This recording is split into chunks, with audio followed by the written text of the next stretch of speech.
दोस्तों, अक्सर ही हम यह सोचते हैं कि हमें अपनी जिंदगी में किसी चीज से कोई फर्क नहीं पड़ता। परंतु जब आप यह सोने बैठेंगे कि आपको आपके जीवन में किन चीजों से फर्क पड़ता है और किन से नहीं, तब आपको आपकी वास्तविकता सामने नजर आने लगेगी।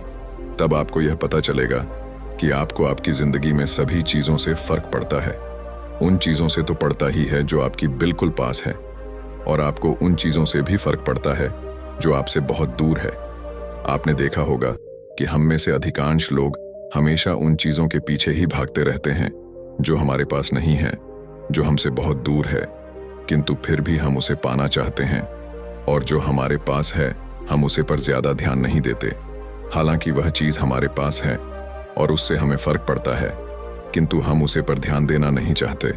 तो इसका मतलब यह हुआ कि आपको आपकी जिंदगी में हर चीज से फर्क पड़ता है, किंतु हम यह स्वीकार करना नहीं चाहते। आप अपने जीवन में हर एक चीज पर गौर करते हैं, लेकिन आप उसे नजरअंदाज कर देते हैं। जैसे कि आपके परिवार वाले, उनकी हर बात से आपको फर्क पड़ता है।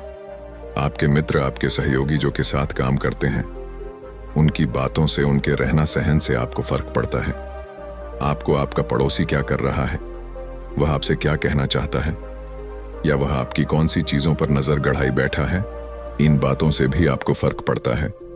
या फिर आपसे जो कुछ ही दूर पर है, अर्थात इसे यूं भी कर सकते हैं कि आपसे केवल 10 घर दूर जो भी व्यक्ति आपसे चाहता है, उसकी चीजों से भी आपको फर्क पड़ता है। या फिर इसे यूं भी कर सकते हैं कि आपको हर एक व्यक्ति से, हर एक चीज से, हर एक समय से फर्क पड़ता है। किंतु यदि आपको आपके जीवन में किसी चीज से फर्क नहीं पड़ता, तो वह केवल एक ही चीज है, और वह है आप खुद। और जब तक आपको इस दुनिया के हर दूसरे व्यक्ति से, हर दूसरी वस्तु से फर्क पड़ता रहेगा, तब तक आपकी जिंदगी यूं ही बीच मजेदार में झूलती रहेगी। या फिर इसे यूं भी कर सकते हैं, धोबी का कुत्ता, ना घर का ना घाट का। आपने देखा होगा कि जब भी कोई व्यक्ति आपसे कुछ कहता है या आपके बारे में कुछ भी फुसफुसाना उठते हैं, और यह बात यह दर्शाता है कि आपके जीवन का रिमोट कंट्रोल, अर्थात आपके जीवन का नियंत्रण किसी दूसरे व्यक्ति के हाथों में है, और वह जैसा आपको नाच बचाना चाहे वैसा ही आप करेंगे। अर्थात वह जैसा व्यवहार आपसे करवाना चाहेगा, आप उसी के हिसाब से बदल जाएंगे। जैसे कि आप अधिकांश ही या सोते विचार रहते हैं कि उसने यह ले लिया और मेरे पास यह नहीं है, उसके पास वह है पर मेरे पास नहीं। उसने कुछ कहा, उसने मेरी बात नहीं मानी, उसे मेरी बात माननी चाहिए। अच्छा, यह कौन है जो मुझे आंख दिख रहा है? अरे आज इसे क्या हो गया, या उससे बात क्यों नहीं करना चाहता? इसी प्रकार के सभी प्रकार के विचार। और अगर आप इन सभी विचारों पर ध्यान देंगे तो आप यही पाएंगे कि यह सभी विचार दूसरों के लिए ही है, और वह जो कुछ भी कर रहे हैं, वह जो कुछ भी चाहते हैं, आप वैसा ही सोच रहे हैं, आप वैसा ही कर रहे हैं। अर्थात उन सब की हर बात का आपको फर्क पड़ता है। हमारी परेशानियों, चिंता, अवसाद, इन सब का सबसे बड़ा कारण यही है कि हमें फर्क पड़ता है। हाँ, यहाँ पर यह बात जरूर समझने वाली है कि जो लोग आपके करीबी हैं, जैसे कि आपके परिवार वाले, आपके मित्र जो आपके हमेशा करीब रहते हैं, जिनकी बात आप सुनते हैं, मानते हैं, यदि वह आपसे नाराज हो जाए या फिर वह आपसे कुछ कहे और आपकी बात ना माने, तब आपको फर्क पड़ता है, या तो समझ में आता है। परंतु यदि आप कहीं पर चल रहे हैं और अचानक आपसे कोई अजनबी आकर टकरा जाता है, तो उसे अजनबी ने आपको 2 बात क्या कर दी, आप अपने मन की शांति को बैठते हैं और आप उससे लड़ने तक के लिए तैयार हो जाते हैं। आप किस काम के लिए जा रहे थे, आप क्या करना चाहते थे, वह आप भूल जाते हैं। आपका समय बर्बाद हो रहा है, इस पर भी आप ध्यान नहीं देते, किंतु आप उससे लड़ने के लिए तुरंत तैयार हो जाते हैं, क्योंकि उसकी बातों से आपको फर्क पड़ रहा है, जबकि आप उसे जानते तक नहीं। ठीक उसी प्रकार आप कहीं रास्ते से गुजर रहे हैं और अचानक आपके सामने से एक महंगी और चमकती हुई गाड़ी निकलती है। आपकी नजरें उस पर गड़ जाती हैं। उसे देखकर आप परेशान हो जाते हैं, चिंतित हो जाते हैं, क्योंकि वह गाड़ी आपके पास नहीं है। आप उसे गाड़ी वाले से जलने लगते हैं। उसके प्रति आपके मन में ईर्ष्या उत्पन्न होने लगती है, क्योंकि जैसी गाड़ी आपको पसंद है वह आपके पास नहीं है, लेकिन उसे व्यक्ति के पास है। इसीलिए तो कह रहा हूं, जब तक आपको आपके जीवन में हर दूसरी चीज से फर्क पड़ा रहेगा, तब तक उसको आपकी किसी बात से फर्क नहीं पड़ने वाला।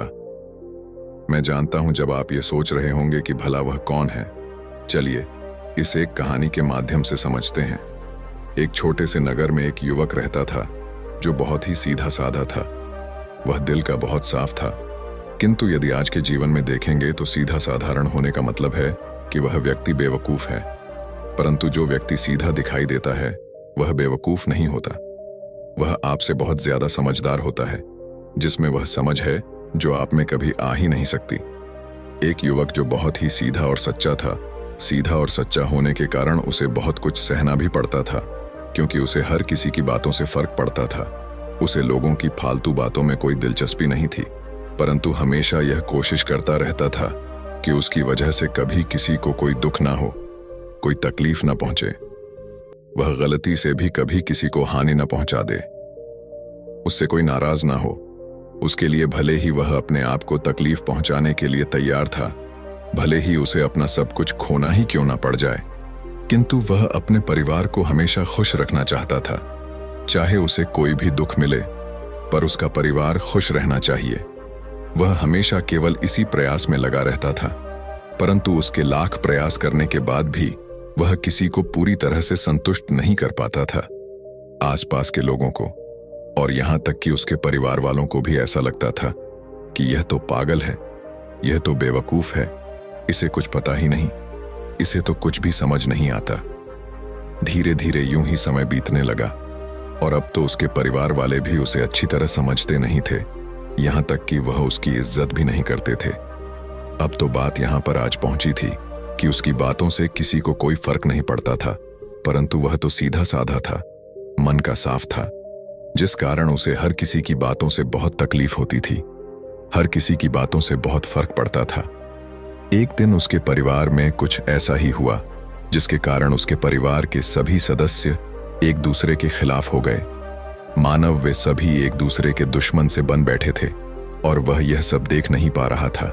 वह उन लोगों को समझने की कोशिश कर रहा था, लेकिन कोई भी उसकी कदर नहीं करता था। उसकी बातों से किसी को कोई फर्क नहीं पड़ता था, जिस कारण वह यह सब सह नहीं पा रहा था। वह निराश और हताश होकर अपना जीवन समाप्त करने के लिए घर से निकल पड़ा। वह अपने मन में अपने मन की सारी तकलीफें लिए एक रास्ते से होकर गुजर रहा था।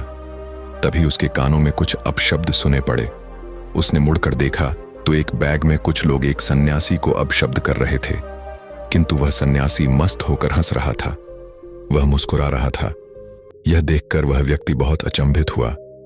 उसे समझ नहीं आया कि आखिर वे लोग उसे सन्यासी को अपशब्द कह रहे हैं, फिर भी वह सन्यासी जोर जोर से हंस रहा है। कहीं वह पागल तो नहीं है? आखिर उसे सन्यासी को इन लोगों की बातों से फर्क क्यों नहीं पड़ रहा? वह वहां पर खड़े होकर वह सारा नजारा देखने लगा। देखते ही देखते वहां पर उपस्थित सभी लोग वहां से चले गए, किंतु वह सन्यासी अब भी वहीं था।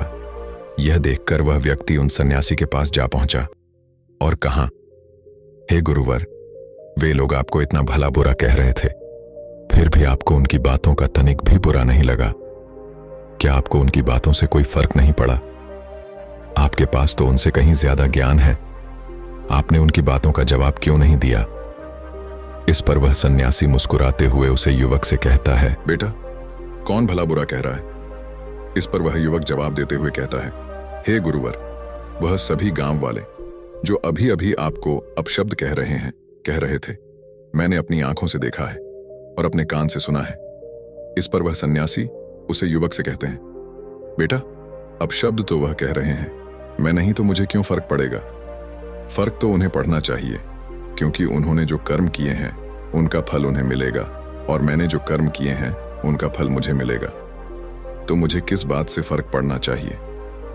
युवक उन सन्यासी की आवाज सुनकर थोड़ा आश्चर्यचकित रह गया और कुछ देर सोच विचार करने के बाद वह उन सन्यासी से कहता है, परंतु गुरुवर, वे सभी आप ही को तो अपशब्द कह रहे थे, पर मैं यह समझ नहीं पाया कि आखिर उन्होंने आपको इतने अपशब्द क्यों कहे, आपको उन्होंने इतना भला बुरा क्यों कहा? आखिर ऐसी क्या बात हो गई थी इस पर? वह सन्यासी जवाब देते हुए उसे युवक से कहते हैं, बेटा, उन्होंने मुझसे पूछा था कि ईश्वर है या नहीं।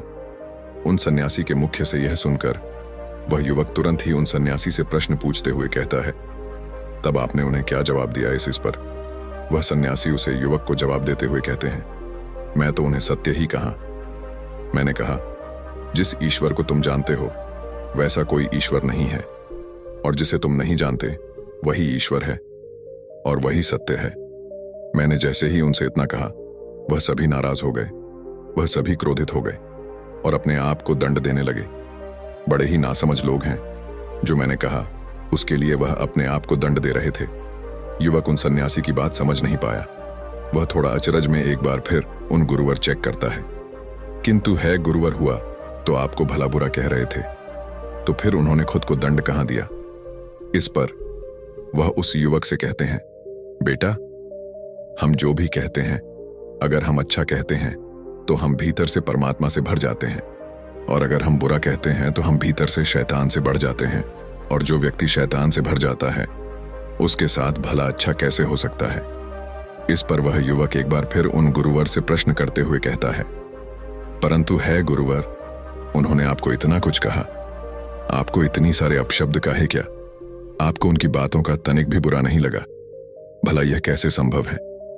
इस पर वह गुरुवर एक बार फिर मुस्कुराने लगे और उसे युवक का हाथ थामकर उसे एक स्थान ले गए। उसे स्थान पर कर पागल व्यक्ति बैठे हुए थे और वह आपस में बातें कर रहे थे। उन गुरुवर ने उन चारों पागलों की तरफ इशारा करते हुए कहा, बेटा, वहां देखो, वहां पर 4 पल बैठे हैं, जो और उन्हें सही बात समझने की कोशिश करो। पहले तो युवक उन गुरुवर की इस बात पर थोड़ा सा हिचकिचाया, लेकिन फिर जैसे तैसे उसने खुद को मनाया और वह उन चारों पागलों के समक्ष पहुंच। जब वह वहां पर पहुंचा तो उसने सुना कि वे चारों पागल आपस में कुछ बातें कर रहे हैं और उसमें से एक पल कुछ गलत कह रहा था। तभी वह युवक बीच में बोल पड़ा और वह उन्हें सही बात समझने की कोशिश करने लगा, लेकिन उन पलों ने उसे व्यक्ति की एक न सुनी और उसे ही भला बुरा कहना शुरू कर दिया। उसे ही अपशब्द पहले शुरू कर दिए। कुछ देर तक तो वह युवक वहीं पर खड़ा रहा, लेकिन कुछ देर के बाद वह वापस उन गुरुवर के पास वापस लौट आया। यह देख वह गुरुवर उसे युवक से कहते हैं, बेटा, क्या तुम्हें उनकी बातों से कुछ फर्क पड़ा? उन्होंने तुम्हें काफी अपशब्द कहे, काफी कुछ भला बुरा कहा। क्या तुम उनकी बातों से नाराज नहीं हो? उन गुरुवर की इस बात का जवाब देते हुए वह युवक करता है गुरुवर, वे चारों तो पागल हैं और उन्हें सही बात समझ में नहीं आती, और उनकी बातों का बुरा मानकर मैं करूंगा भी क्या? वे सभी तो पागल हैं। उनकी बातों से नाराज होकर भला मुझे क्या लाभ मिलने वाला है? इस पर वह गुरु मुस्कुराने लगे और वह उससे कहते हैं, बेटा, ठीक इसी प्रकार से मुझे भी इस पागलों से दुनिया में किसी की बात का बुरा नहीं लगता, ना ही उनकी किसी बात का मुझे कोई फर्क पड़ता है। किंतु इस दुनिया में एक पल यदि दूसरे पागल को कुछ कर देता है तो उसे अवश्य ही फर्क पड़ता है। इस पर वह युवक तुरंत ही उन गुरु से कहता है, हे गुरुदेव, क्या हमें अपने परिवार की किसी भी बात का बुरा नहीं मानना चाहिए? क्या हमें उनकी बात का फर्क नहीं पड़ना चाहिए? इस पर वह गुरुदेव इस वक्त से कहते हैं, बेटा, अगर तुम इन 4 पलों की फिक्र करो, अर्थात यदि तुम्हारे मन में इन चारों के प्रति थोड़ी सी भी दया हो, थोड़ी सी भी करुणा हो, तो तुम क्या चाहोगे? इस पर वह युवक जवाब देते हुए कहता है, हे गुरुदेव, मैं तो यही चाहूंगा कि यह सब लोग ठीक हो जाएं और अपना जीवन आराम से और खुशहाली से बीते। इस पर गुरुवर उसी वक्त से एक और प्रश्न करते हुए कहते हैं, परंतु बेटा, यह कैसे होगा? अगर तुम्हें उनकी बातों से फर्क पड़ता है, तुम उनकी बातों से नाराज हो जाते हो, उनकी बातों से तुम्हें तकलीफ होती है, तो फिर वे लोग अपना जीवन आसानी से पैसे बिता सकते हैं, खुश कैसे कर सकते हो? तुम तो उनकी बातों से टूट जाते हो, दुखी हो जाते हैं, तो तुम उन्हें ठीक कैसे करोगे? वाला जीवन देना है तो पहले तूने खुश होना होगा, पहले तुम्हें ठीक होना होगा। जब तक तुम खुद ही नहीं ठीक रहोगे तो तुम उन्हें ठीक कैसे कर सकते हो?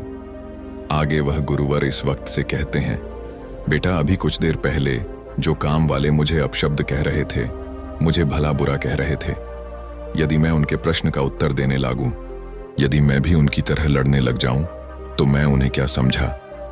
क्या उनके पास में दोबारा जा सकूंगा?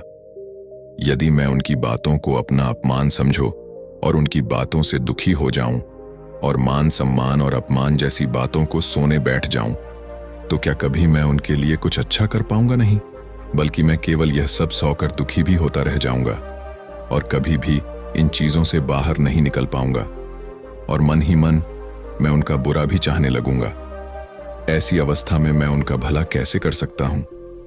वह युवक गुरुवर की सारी बातें ध्यानपूर्वक सुनता है और उसके बाद वह गुरुवर से एक और प्रश्न करते हुए कहता है, हे गुरुवर, आप जो कुछ भी कह रहे हैं वह बिल्कुल सत्य है, किंतु आप ही बताइए फिर मुझे किस प्रकार रहना चाहिए? इस पर वह गुरुवर उस युवक के इस प्रश्न का जवाब देते हुए कहते हैं, बेटा, तुम जैसे भी अपना जीवन जी रहे हो उसमें खुश रहो। इस दुनिया में किसी भी चीज की फिक्र मत करो।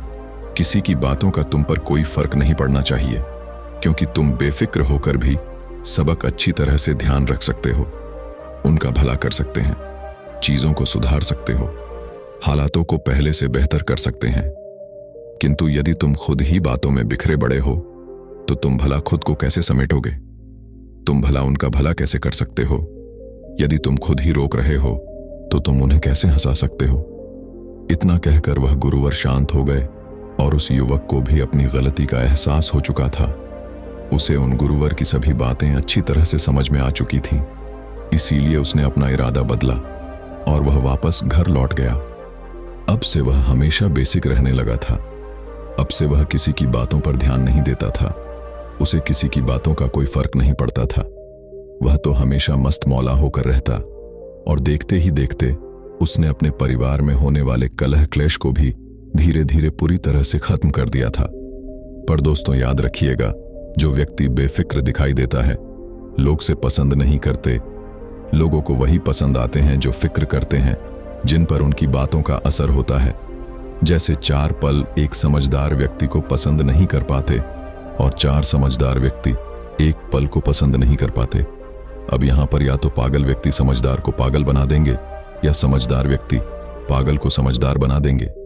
इसीलिए गुजरता ना ही समय काटता है, परंतु यह जीवन जरूर गुजर जाता है और यह जीवन कट जाता है।